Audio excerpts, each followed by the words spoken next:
Good morning. Good morning. We all know this person. The person who is never responsible for anything.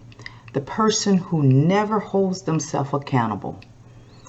If they're on the job, they always have an excuse for why their work is not done. If they're on a committee at church, they always have an excuse for why they did not get their part. They're always late. Never responsible. Nothing is ever their fault. They always blame someone else. They never hold themselves accountable.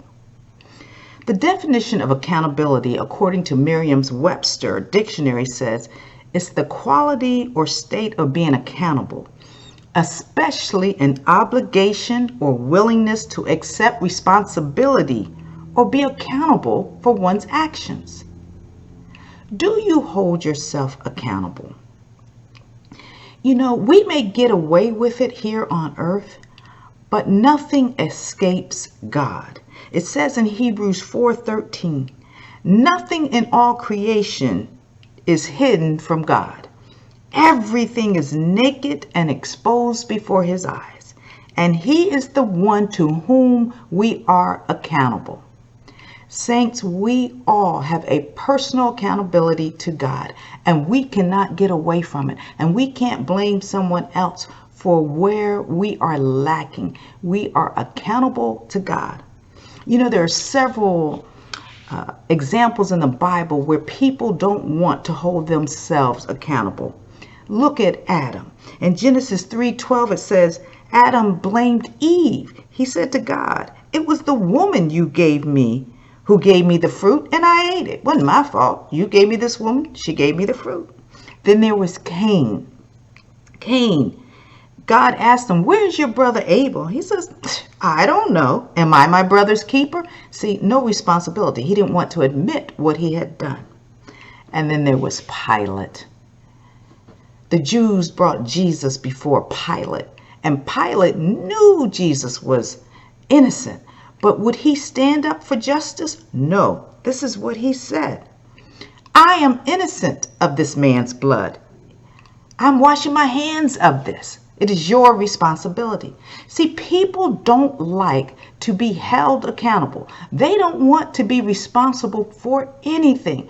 But saints, we are called to be accountable and to be responsible for our lives. We have a calling on our lives, and we are to represent God well. And we are to go out into this world and teach the good news, the truth. And you can't do that if you're not holding yourself accountable. If you're not holding yourself accountable for prayer and study and worship, you are responsible for that. Not me, not your pastor, not your neighbor, not your mother. You are accountable.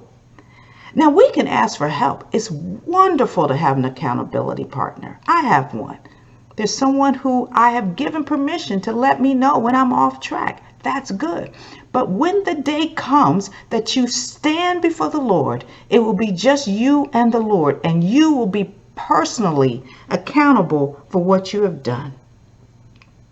And you won't have an excuse. Romans 1:20 says, "For ever since the world was created, people have seen the earth and sky.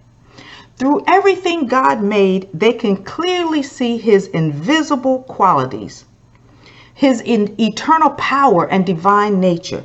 So they have no excuse for not knowing God." We're all going to be held accountable. Romans 14:12 says, "So then each of us will give an account of ourselves to God." We each have to give an account to God of this life that we are living. Saints, I implore you today to hold yourself responsible. Be accountable. Stop using excuses. Do what God has called you to do. And if you do not, there is a price to pay. Let me close here. Matthew 7:21. "Not everyone who says to me, 'Lord, Lord,' will enter the kingdom of heaven, but only the one who does the will of my Father who is in heaven." Let us hold ourselves accountable to do the will of the Lord. Have a blessed, blessed day.